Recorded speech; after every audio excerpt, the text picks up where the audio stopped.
Welcome to Look Behind the Look, the celebrated podcast that explores your favorite looks in film, television, and fashion history. Through conversations with the fashion world's elite and award-winning hair, makeup, and costume designers on sets around the world, you will see and hear exciting tales from behind the scenes, career origin stories, and tons of advice and tips. I'm your host, Tiffany Bartok. Hey everybody, welcome to Look Behind the Look. This week's episode is about the one everyone's talking about, Mike Hill. He is the man behind the monster in Frankenstein, and we are talking about how he has the ability to make the Gore absolutely gorgeous. You like that? This Frankenstein that we're all watching is less of a monster story and more of a romance, actually. It's a very beautiful film that everyone loves. Universally, if you had the chance to see it in the theater, you get a gold star. It is exceptional in the theater, and I hope they do a re-release around the holidays, but these are high hopes, I realize. Mike is a special effects artist, obviously. He's a makeup artist, a sculptor, and he specializes in horror, monster, and comic book superhero niches. He's a longtime collaborator of Guillermo del Toro's, and we talk all about it, how they work together. It's truly magical, and how he worked with Jacob Elordi, who gives the performance of a lifetime in this film.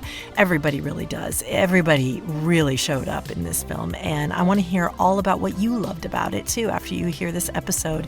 You may have heard a lot about Mike's process for this film, but I'm sure you'll hear something that you haven't already, because I was so nervous, you guys. Super nervous for this interview. It doesn't happen very often. I get really excited, for sure. That's my problem. But I was completely starstruck. I don't know what happened. And, I know what happened, obviously, because I asked some questions that are kind of maybe obvious, but maybe they aren't to you. So we shall see if you enjoy this talk. I hope you do. Hi, I'm here with Mike Hill, and we are talking about all things Frankenstein today. Hi, Mike. Thank you so much for joining me. Well, thank you for having me, Tiffany. It's an honor. The honor's mine. I call Cleona Fury a friend, and she has been saying, I can't wait till you talk to Mike about the movie. And, I'm so excited to dive in it with you. It was such a beautiful film, as you know, obviously. But I just want to talk to you first off about mainly creating this from scratch and approaching it from the beginning. Was it called a new Frankenstein, a reimagining, when you and Guillermo were talking about the film? Yeah, that's a really broad question. Yeah. Yes. Well, of course, yeah, we didn't want to, emulate anything anybody else had done before us. Yep. This was Guillermo's version of Mary Shelley's work. So we obviously had initial meetings, and what I always tell people is, Tiffany, that Guillermo del Toro is very good at telling me what he doesn't want. He tells you what he doesn't want. Yeah, and you know what? It's a really good process to work like that, Tiffany, because it eliminates me wasting time, basically designing something he doesn't want. So if he tells me what he doesn't want, and then he's very good at empowering the artist and letting you do your thing, and then he'll say yay or nay, or he'll step in and make some obviously wonderful suggestions. So it's a good way that we work. We have a telepathically linked somehow. We normally agree on most stuff, and any stuff we don't agree on, he's the boss, so he's always right. Yeah, that's right. That's right. That's right. There is a real similarity between this creature and The Shape of Water for me. I don't know if there are qualities that he and you sort of agree on about creatures in general. They sort of are this beautiful, Nightmare Alley too, this beauty in the grotesque. I wonder what that comes from. I wonder what influences you on creating these creatures that makes it so beautiful. Well, they were never intended to be alike in any way. But I've seen people like yourself, bring that up, and it's very obvious it's a creature having some kind of relationship with a human woman, so the similarities are there. The difference is with The Shape of Water, Guillermo's direction was to make it handsome. Oh. And make it look like a leading man. Oh, I didn't know that. Yeah, because he wanted it. He was very obsessed with what size the butt is to be attractive. Yeah. It was very funny. But, that's great. Yeah, but on the Frankenstein creature, it didn't go like that. But he did tell me he didn't want it to be repulsive in any way. A lot of if I may say, a lot of other versions of Frankenstein's monster creature are, distracting to look at. And we knew that when Guillermo's script, it couldn't be that way. Just the admiration that Elizabeth has for him wouldn't work if he was as grotesque as it could be made out and unpleasant to look at. We also decided that on this one is that the creature should look brand new, like he'd just been, newly minted. A lot of them look like car accidents that might have been sewn up and repaired. Well, he had to look like, no, somebody designed this. Someone very cleverly made a pattern or a template and all these geometric shapes to show that Frankenstein in this version was an artist first and foremost. Above being a scientist, he was an artist too, and that's portrayed through his clothing and his attire and the way he, holds himself in the movie. You can see that he is almost very thespian, and we think the creature had to fall in line with that. So it was a lot of parameters that made me come up with the design. First, also, I was very insistent on making the thing look like it stepped out of the 1800s. Specifically. I wasn't trying to impress with extravagantness of modern day techniques we could use to make a fabulous creature. It had to look like it was featured at that period, and if that had to make keeping things tighter, and that's what we had to do. And then I feel that to finish off your question, the similarity between these two creatures, I feel that that wasn't my fault. That was Jacob Elordi's fault. Because, the face, I designed a face that was to be pleasant and to not be ugly, but I didn't try to make him attractive in any way. Oh, that's yes. It's Jacob's countenance. Impossible. No, exactly. And again, with Jacob, let's make it clear, it isn't just his features and his good looks that shine through. No. It's his heart and his soul and his persona. Truly, yeah. So that came through these ugly cheekbones and these distracting scars and this, that came from Jacob's soul that brought it through. So the culmination of the makeup design and Jacob's soul as well as performance, made it this creature, and I guess made it attractive to some people. Yeah, I know. Yeah, many people. He's I know, the hottest date. Quite a lot. The hottest I can't believe the response, to be honest with you. But I love it. It's fantastic and very flattering. Of course, who knew? I know. I was not meaning that it was a bad thing that they were similar. I think it's amazing to see this art. Echoes of your art in each feature, Yeah, I never took it as that. Oh, good, okay. And I was really glad that you noticed it. It made me feel good. Good. The certain traits, right? Well, I saw this with my son, who is becoming, a little bit of a filmmaker himself. He's 16, and I like him already. Yes, he's been really into Guillermo and Tim Burton and that gross good taste, beauty, and it was so funny when the creature first came on the screen. He said, "Oh, I hope he isn't like this the whole time." And he's so scary, and then it was so funny how he got to know him through the movie and crying at the end, and the beauty revealed itself. Were you nervous about that? The first presentation of the creature being so bold like that? No. I feel it needed that. Good. I thought so too. Yeah. I think it was okay to be afraid of this thing at first. I think that's the whole point. Is we're not sure what his intentions are. We don't know how much memories he's got, and he's got multiple memories, maybe all mixed into one.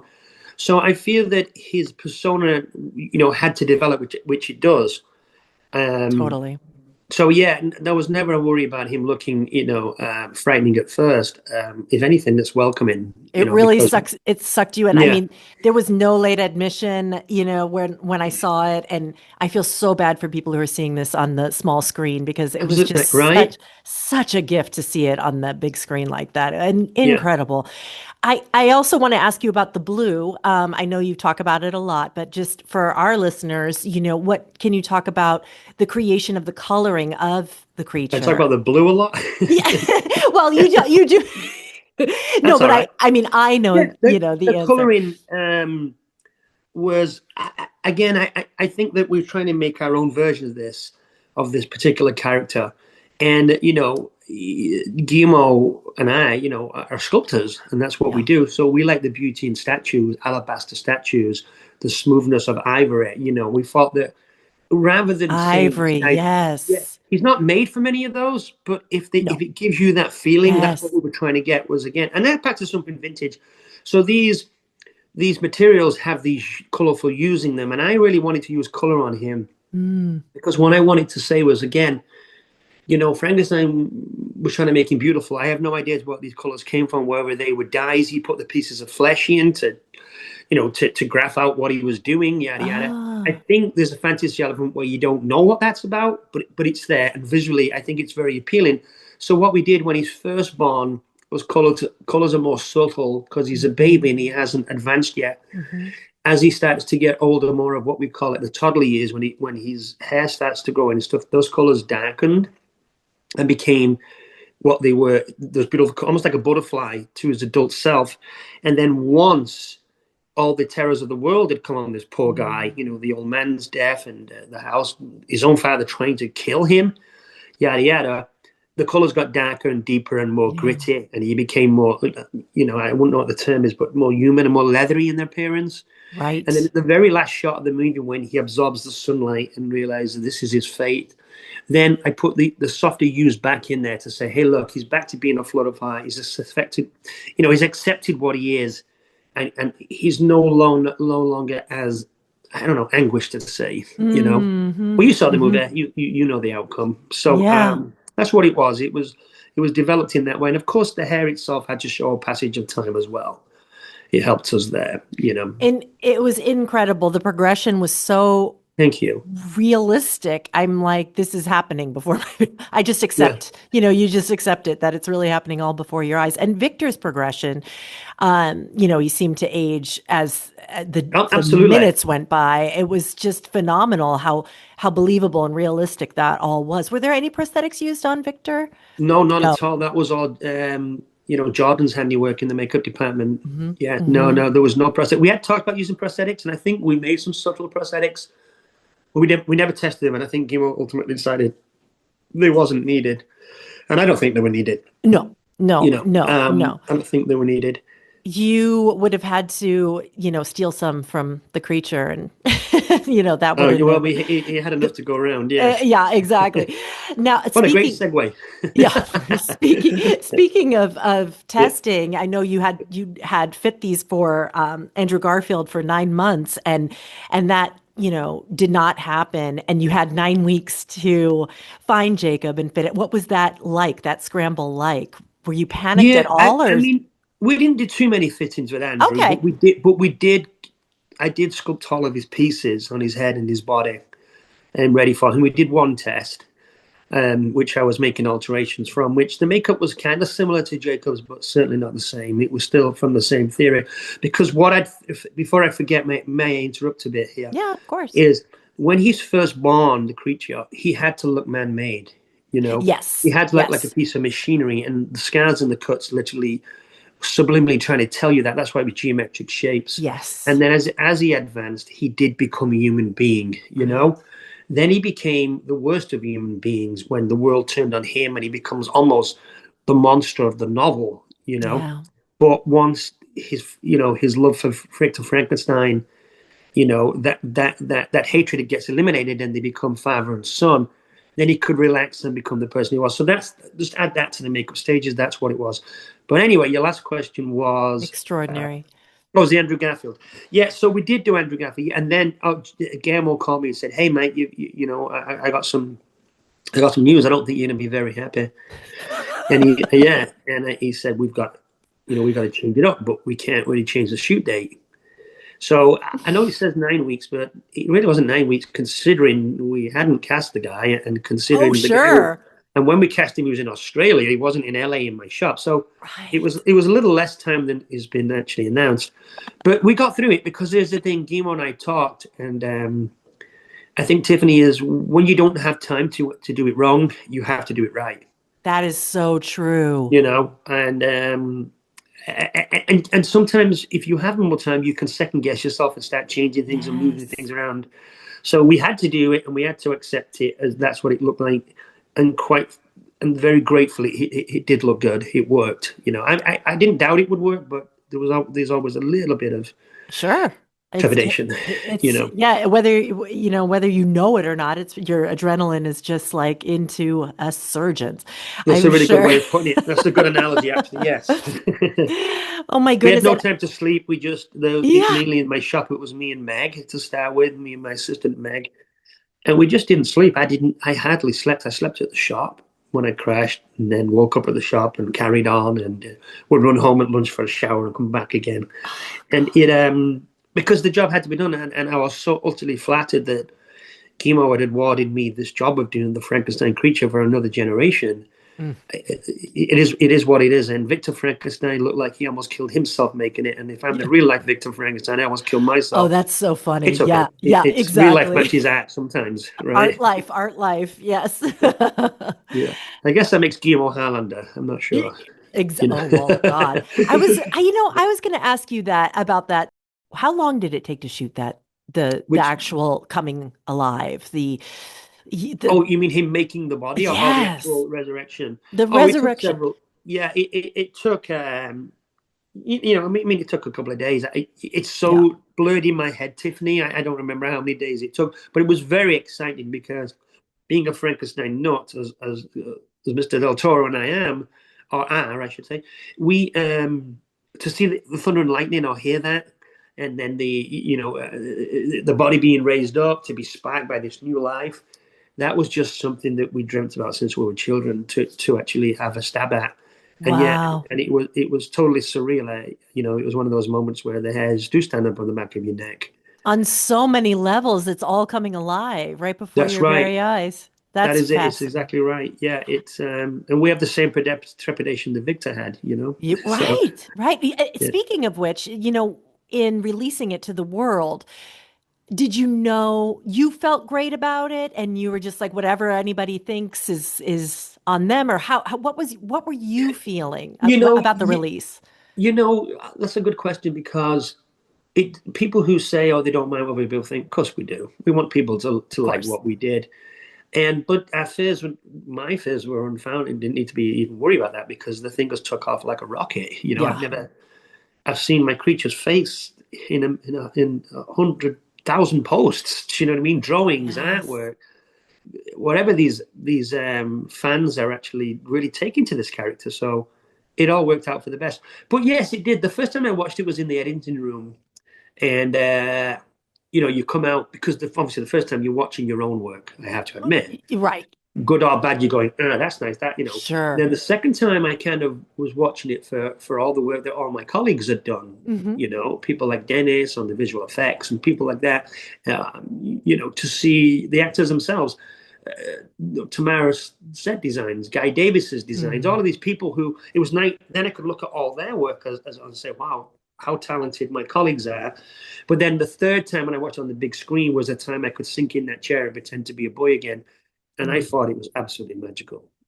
I That's thought it was absolutely wonderful. magical. Yeah. And when did you see it with an audience ever? Yeah, I first saw it at TIFF, and that was incredible. I But the second time bet. I seen it on a big screen was in LA at Grauman's, and that one for me was the one that sank it home to me, and I was so I've not watched it since because I'm scared of watching it on the small screen for now. You know what I mean? Only because I'm away on work. When I'm home on my huge TV, I'm bursting to watch it. Yes. Oh, sure. And don't Yeah. you feel like you just want that feeling to stay with you, of that experience at Grauman's? You Yeah, probably, and, yeah, and I think it will. I yeah, think it will. We remade the Frankenstein lore and the Frankenstein world and the Frankenstein creature, and I think again, Guillermo and I met over Frankenstein. We yeah. bonded. I did read that. That's Yeah, amazing. Can you tell me yeah, that story from your point of view again? yeah. I was attending a convention in LA called Monsterpalooza, and I had some work on display. It wasn't Frankenstein at that point. It was the Wolfman and Larry Talbot, his alter ego. And Guillermo had saw the work, but hadn't seen me. We didn't run into each other. Um, And and then several weeks later, I got an email saying, "Hey, I'm Guillermo del Toro," from an old forum. And I always say that Guillermo was like Peter Falk Columbo because how he found me Yeah. through this thing was incredible bit of detective work, but he did. And Oh, he wrote to me and I said, "Well, is it really you first and foremost?" "Yeah, it is you." So we talked, and I talked about, and what he decided on having was a Frankenstein in the makeup chair, Boris Karloff. So that was the first piece I created for him. So our first meeting was Frankenstein, and here we are now, 14 years later. Hey, Yeah, well, it's I been, read that he said, I'm making Frankenstein and I'm not doing it without you. So it's either he being did. paid or it's not. We were working on Guillermo del Toro's Cabinet of Curiosities over here in Yeah. Toronto, where I am right now. And Guillermo called me to breakfast with Miles Dale, probably to get me off his back, and said, we're going to do Frankenstein, as you know, and I'm letting you know right now. I need you to do the creature. If you don't do the creature, then I'm not doing the movie. So he said, so it's on you. Are we doing it or are we not doing it? You know? And I says, well, of course I'm going to do it. And he said, well, if you fall over in the snow tonight and bang your head, he said, we're not doing the movie. He said, so be careful. So he said, finish your eggs and let me know by the end of the thing if we're going to do it. And Finish of your course, eggs. Yes. yeah, Yes. yeah. He's a very witty man, and of course I wanted to do it. I was very Yeah. flattered that both Guillermo and Miles Dale asked me to do it. When I left the hotel, I was staying at a much smaller one. When we Yeah. left the hotel, and I got my Uber, yeah, not my chauffeur, to drive me back to the Right. hotel. And I got out and I tried to go into the hotel elevator, but I felt like Will Smith at the end of In Pursuit of Happiness. Yeah. I was so bursting with pride and happiness, Right. and that I wanted to tell everyone around me, but I couldn't tell anybody because they thought I was crazy, and they wouldn't. So it was one of those moments when I couldn't get in the elevator. I had to walk back to the street and pace up and down for 5 minutes, and then I could go in my room and call Meg, my partner, right away and say, "We're doing Frankenstein." I can see the whole thing. I just love that. Oh, It you're was like exciting. Yeah, you felt like a little boy all over again. it never left me, and it Oh. still doesn't. Well, all of that shows up on screen. It Thank really you. does. The two of you together I mean, I love all of your work together, but this is extraordinary. And I'm just so excited for you. I mean, I'm manifesting that you're getting that Oscar. And I just, I'm gonna watch this probably three more times this Christmas, as is everybody else. That's nice. I hope they have like Yeah. I hope they have over the holidays, like they put it back in the theaters for a bit for some people who might have missed it the first time. It would be nice, right? Yeah. That would be nice. Come on, You know, Netflix. Yeah. but in favor of Netflix, they did put it on the TV for everyone in the world to watch, so it's okay. Of course. Yeah. And TVs aren't what they were. I know they're not, and some people don't like to go to the cinema as much anymore. Go out anymore as much. I assume it's just the generation we're in, but I think we had the best of both worlds so far. Absolutely. And Absolutely. one thing I'd like to add about Yeah. working with Guillermo, if I may, Tiffany, is that this creature only belonged in a Guillermo del Toro movie. Wow. If another director come to me and said I'm doing Frankenstein, I would have thought of something entirely different. And You why know, is that?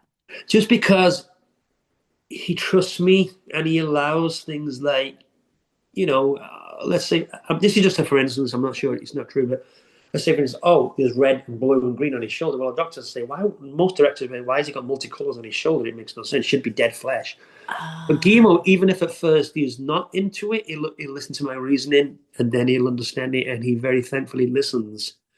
And so he's somebody who I knew I could put colors on this guy, and beauty in him and a polished look to him that I knew that my friend and director would respond to.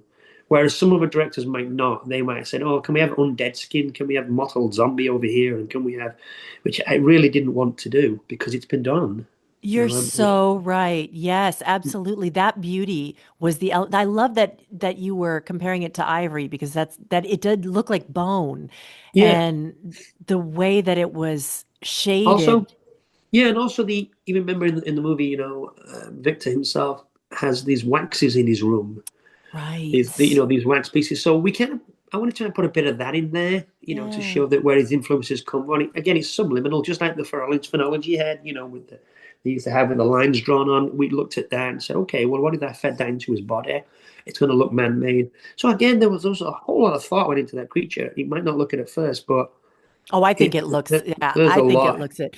It absolutely looks it. It looks like a human. And the one thing that I noticed online that people were saying that was really appreciated is that Victor's work is in it. Yeah, You can see the quality of his work and what a brilliant surgeon he was. Whereas yeah, in other monsters of Frankenstein movies, they're you know. Yeah, there's a line in the script that when McGinn and I first talked, we didn't want those big garish wounds, so we came up with the thought, well, what if he has a new technique of putting this flesh together? I mean, in my brain, he was kind of soldering it or something, so it, sizzled it together rather than made these, because we didn't want it garish like that. I don't keep using that word, but I can't think of a better one. So there's actually a line in the script where Victor does say that during the auditorium scene with the hair puppet we built, where he says, look at the fine lines that I developed, a process I developed myself, no ugly scarring. So he does say it, you hear it, he does say he invented a technique to do this. That's right. And you also have to remember as well, this was Victor's first attempt. If you try and make a suit for the first time and you're not a tailor per se, you're going to have to make a few mistakes no matter how much you follow the pattern. So although it's a thing of beauty-esque, there's mistakes, there's patches, there's where he did a double cut, there's areas which he didn't need to have gone in, but he did. And it was his first draft. That's a good term for us. It was his first draft. Again, his second one would have been even cleaner, I guess, but his first one looked like our creature. But why did he abandon his first draft? Why did he? Anyway, now I think it's down to an innate jealousy. Yes, he was jealous of the thing he built, and I've read about that. It's certainly not true with me, but a lot of parents can be jealous of their own offspring. Oh, I know, narcissists. Yeah, yeah, and I think that is exactly what happened with Victor. The creature. He wasn't set out to be a dad. I mean, it's there in the movie. It says you built him. Now what do you do? And he's like, I never thought further than this. It's like people who go out and buy a designer dog, and then a week later put it in the shelter. They don't know what to do with it when they get it. And I think that's what it was. And there was that little bit of jealousy in there with the whole Elizabeth liking the creature, But if it had just set his silliness aside, he'd have realized that she was into butterflies and things like that. She was into the weak and the beautiful, and that was just her nature. There's nothing to be jealous of. But hey, again, I think you used the word, it was a bit of a narcissist, I believe. Yeah, for sure. Yeah. And yet, it was not an easy villain, it was just like, no. I know my son was just like, I don't know why I feel so bad for him. He's so mean. I was like, that's the beauty of the film. That's why that character, the anti-hero, works every time. It really does. Yeah. And Oscar really nailed it as well. This eccentric. Yeah. Fantastic. Just the performances, all of them. I mean, everything just came together for this beautiful film. I did want to ask you one more thing about the eyes and how, because they were so well done, and that fire in the eyes. How was that created? Well, first of all, around the creature's eyes, Guillermo and I discussed, we didn't put any heavy makeup. It's really, really, really, really hard not to put dark circles around a scully eye, because it's nature to do that, or natural, I should say, to do that. Sure. So we wanted to avoid that. We wanted to keep his eyes as human as we could with very light coloring on his eyes.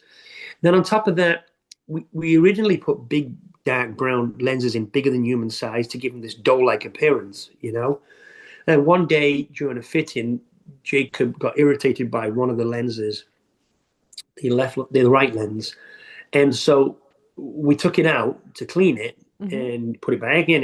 And then eventually Guillermo said, you know what? I kind of like him with the two odd eyes. Oh, David Bowie. Well, that was yeah. So Guillermo, decided upon that. So we left one contact lens out. So now we had one little eye and one bigger looking eye, which in my head, I'm thinking, well, Victor visited slaughterhouses as well as the gallows. So maybe he put an animal eye in there. We don't know. It's mysterious. The red effect, Guillermo added, that was digitally added. Okay. Because Guillermo wanted it, that is, this side is his normal pleasant side, but when any of his wrath comes, we shoot from this side with the big eye and the red eye that glows to differentiate the two sides of him. Yep, that's Guillermo. Oh, I love that. That's amazing. So that's how they came about. That's how the eyes came about. Plus, of course, we were aided by the fact that our actor really has very soulful eyes and these long lashes, which are not unlike the original Boris Karloff from 1931. Yeah, that's true. Yeah, he's got very eyes like him. I feel I could have done a really good likeness makeup of that creature on him if I had to. But but Jacob's eyes as well. So the culmination was a lot of different areas that all became one, and it worked in the movie, and people seem to really like it. So sometimes, as Guillermo says, Guillermo likes to say that things that go wrong are actually going right. Oh, for you know? sure. Yeah. These beautiful accidents. And Yeah. lastly, the much is made of how much time Jacob's in the chair. And I hear a different number every time. What number are you going to give me? Was It was it around 10? 10. It was 10. Okay, 10. Yeah. Yeah. It'll be 20 by the time this is up. Yeah. No, it was 10 hours. You can remember that in that time, it's not sit in the chair 10 Right. hours. He's got to come in. We've got to make him feel comfortable because it's extremely grueling what Jacob went through. And I could not have gone through it. No. I could not have gone through it. I tell you right now, I could not have done it. Oof. I don't think many actors could. So for that reason alone, we're extremely grateful that Jacob became the creature. So it was 10 hours. And then, amongst that, at certain times, Jacob will get up to stretch his legs, maybe have a bite to eat, go pet his dog, whatever it does to keep his psyche calm to sit back in that chair again. Right. And I have to say, in over 56 applications, a lot of which were 10 hours a day.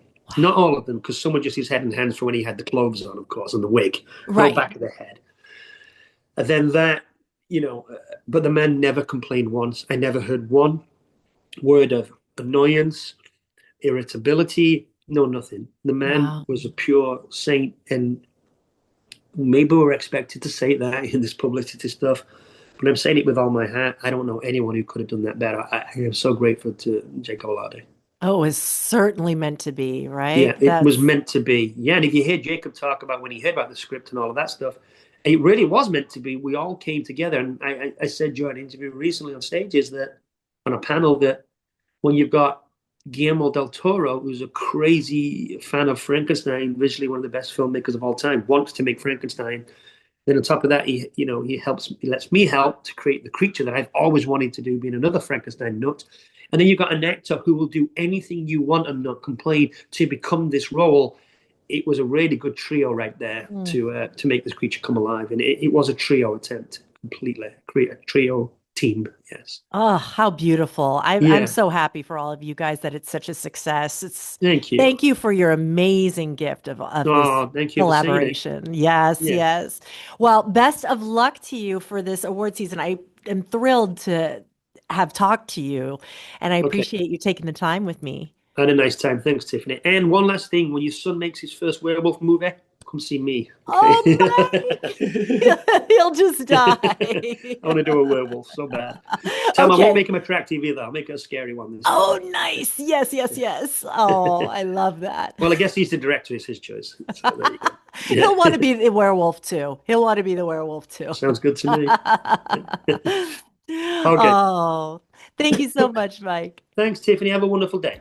Look Behind the Look is a Vinyl Foot production, written by me, your host, Tiffany Bartok, produced by Jace Bartok, edited by Victoria Pastorelli. If you're interested in learning more, find our video version on the YouTube channel, Look Behind the Look Podcast. There you can see rare photos and clips from our guests. And please follow us on Twitter at LookBehindPod and Instagram at LookBehindTheLook. If you like the show, please rate, review, and subscribe. And tell your friends and spread the word. You can subscribe to us on iTunes or any podcatcher of your choice. Thanks for listening to Look Behind the Look.